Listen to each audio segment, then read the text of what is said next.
Ano naman sayang, kailangan marinig ng mga fire signs, Aries, Leo, Sagittarius. Ngayon, o within 1 week from now. Ano to?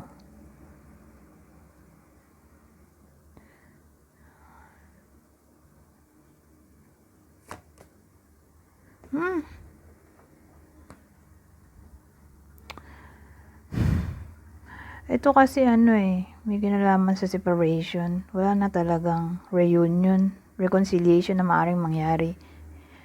Mukhang ayaw na nung babae.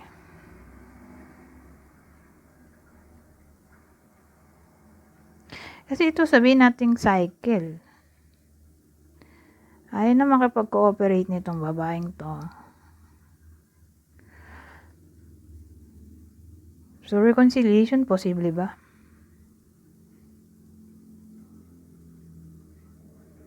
Whether posible o hindi, ayaw na nitong babaeng to.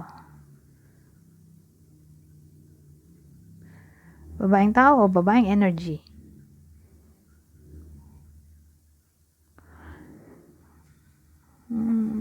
So, sino kaya yung possible na partner ng iba sa inyo na ganito ang pwedeng mangyari?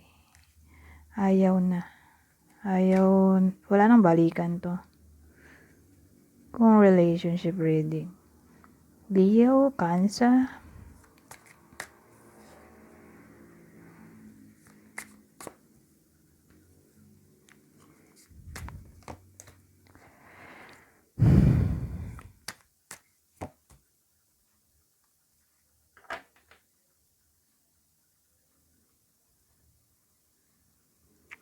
So, sabihin natin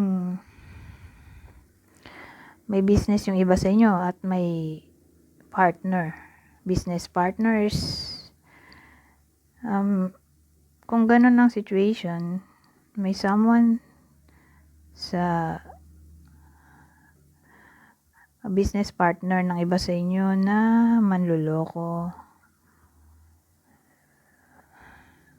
Hindi alam ng iba sa inyo. So, sabihin natin parang napansin ng iba sa inyo na yung business nga hindi lumalago o tawag dito, may mga nawawalang pera. So, yun nga, posibleng may isa sa business partner na ganun, nanluloko o nang duruga sa pera.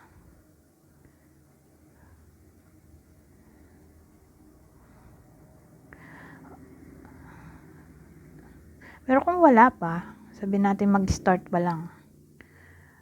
Within 1 week from now, mag-start pa lang sila magbukas ng business. Beware sa kasosyo. Baka madugas. Pero kung aware na, sabihin natin yun nga,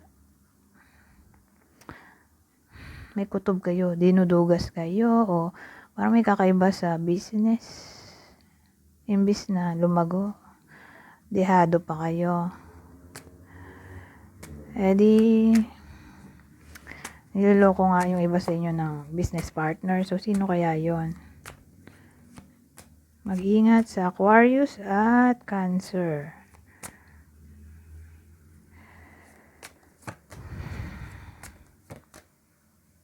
Naging 3 to. Ano to?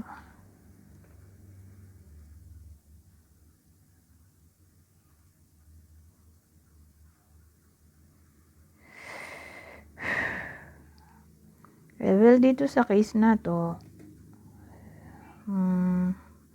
pinag-iingat yung mga masyadong mabait. O, sabihin natin, masyadong tiwala, laging nakabungis-ngis, happy-go-lucky. Kung ganon yung personality ng iba sa inyo, masyadong trusting, kind, baka maloko sila dito. May darating sa buhay nila, tapos ayun, either paasahin o lolokohin. More like lalaki. lalaki yung darating, di babae yung bida sa kwento na to. Kasi ito ay King of Wands. So, sabihin natin flirt. Flirt yung lalaki. Paas. Gwapo siguro to. Cute.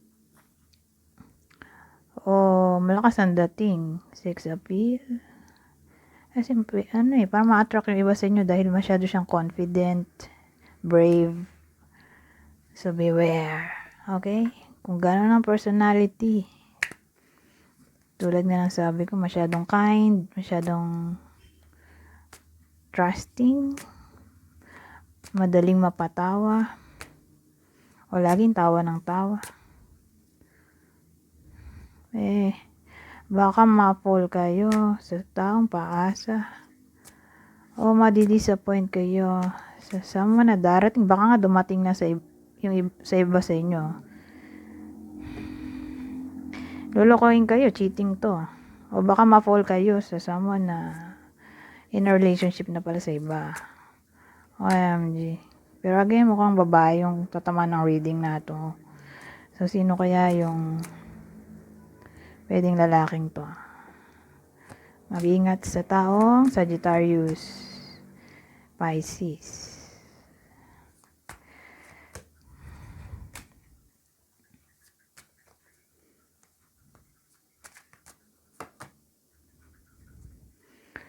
Fear of change.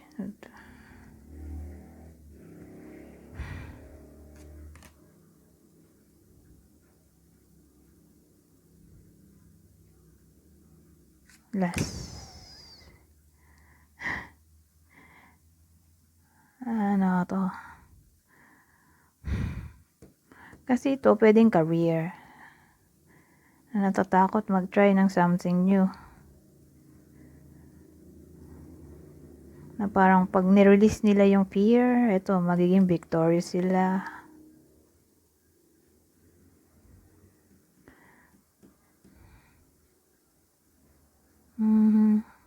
So, parang may routine yung iba sa inyo. Routine sa work. Kasi more like career to.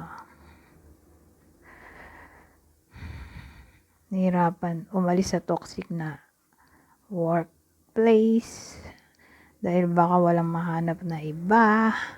Kaya lang toxic yung mga tao, o toxic mismo yung trabaho, o yung environment, na hindi nga makapag-decide na umalis dahil for some reason may takot mag-try ng something new, na parang pag ni-release yung fear, ito magiging victorious in a way na gagang ng problema o ang pakiramdam.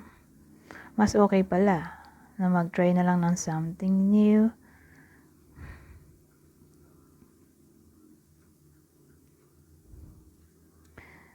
So, yun. Ganun dating. Parang natatakot na baka walang maharap na iba, o baka magsisi na iwan tong work. Kasi baka mas better pala to. So, ganun. Parang nahirapan mag-decide sa pag-alis sa work.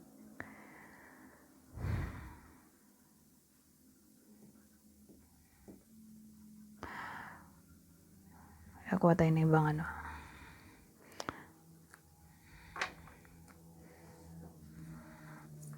ibang deck, ibang message. Laughter. You need a good laugh. So, kung depressed nowadays, ito, pasayin daw ang sarili.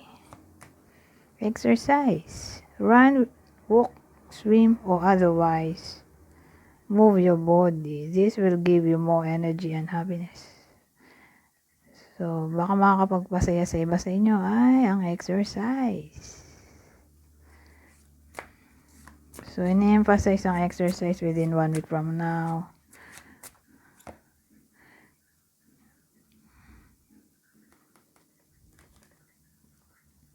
Talk about your feelings. Tell a friend how you feel. So, kung may problema, Mag-open up lang daw ng feelings sa friend. Ayan, sabi. Para matulungan kayo. Sa kung anumang bumabag-abag sa isipan ninyo. Anyways, hanggang dito na lang. Goodbye for now.